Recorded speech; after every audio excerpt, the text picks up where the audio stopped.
Well, earlier I got reaction to that House hearing on Boeing from Seth Kaplan, transportation analyst for National Public Radio. We talked first about a Wall Street Journal report that said the FAA didn't closely monitor key safety assessments for the Boeing MAX.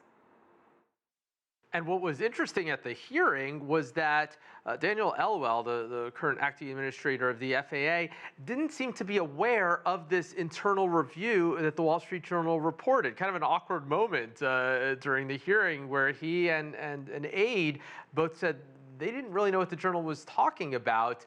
The journal reported that, among other things, the FAA relied on Boeing to sort of assess how important this system, the MCAS system that everybody's all too familiar with now, how important it was in terms of whether it could cause a catastrophic failure, whether it could cause a crash. Boeing essentially had decided that no, that it wasn't that critical of a system.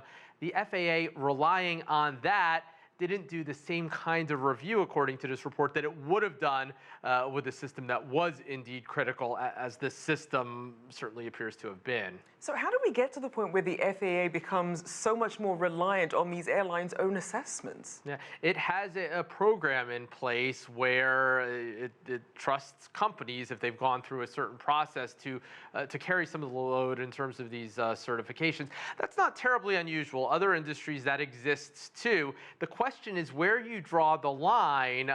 Regulators, of course, have to collaborate to some degree with the industries that they regulate. They have to use some of the expertise from the companies because those are the people who design the systems and to some degree know them best. But where does that cross over from an appropriate collaboration to the company kind of regulating itself instead of the agency? And the allegation here by a lot of people is that this indeed did cross over to that, to where the FAA just wasn't watching Boeing as it should have been doing. And speaking of collaborations and trying to be on the same page, there were audio recordings coming out from the media from November after the Lion Air crash with the first 737 MAX 8. And a lot of angry pilots saying they actually weren't aware that the MCAS system and some of the features were even on the planes that they were flying. And I mean, is that unusual for updates like this for pilots not to be briefed on them? Boeing's contention here was that, look, the point of the system was to make the plane fly just like the old plane. And that's sort of a point of dispute here. It came up actually in the hearing. The acting administrator, Daniel Elwell, said, this wasn't this big difference from the old plane. The point was that it would handle ideally just like the old plane. It was made necessary, Rachelle, as you might know, because the engines were in a different place, just the weight and balance of the plane, the aerodynamics would have been somewhat different without MCAS.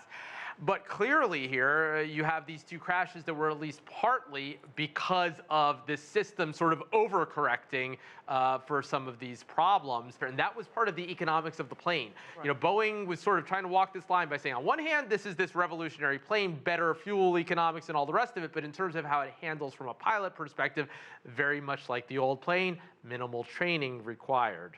And speaking of that gamble, how would you compare sort of this loss of credibility when it comes to the financial impact for investors versus really reputation and safety concerns for consumers? And that's what's interesting here. Boeing, in the past, wasn't really what you consider a consumer brand. This has changed all of that to some degree, and all of a sudden you have just ordinary consumers, worried not only about what general kind of plane they fly, but specifically, are they booking a MAX? The plane's not flying right now, of course, but if you book flights for September, October, November, you can see what kind of plane you're flying, and you have people purposely not booking those flights. So it's kind of hard here to compare this to anything as you look back in history, in a lot of ways without precedent. But what's clear is that there are some number of consumers who aren't going to want to be on one of those first flights.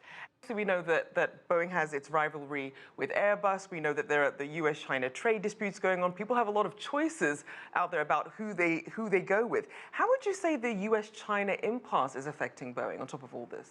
Yeah, no direct impact right here, but right now, everything matters. When you think about the kinds of headlines that people in China are reading about the U.S. right now, so if you have Chinese airlines on the fence, perhaps, about which aircraft to buy, this is unhelpful. And don't forget that although it's basically a duopoly in the world, it's basically Boeing and Airbus when it comes to selling these kinds of jets, it's not only them. You have Comac in China marketing the C919. You have a Russian manufacturer trying to market also a competing aircraft. Now, at this point, Boeing and Airbus are still getting most of the orders, but in China, the Chinese carriers have already ordered a fair number of Comacs, and those manufacturers will look for any opening they can to get in to give airlines an alternative, and airlines around the world would like to think that there is some other alternative. So Boeing needs to get this right.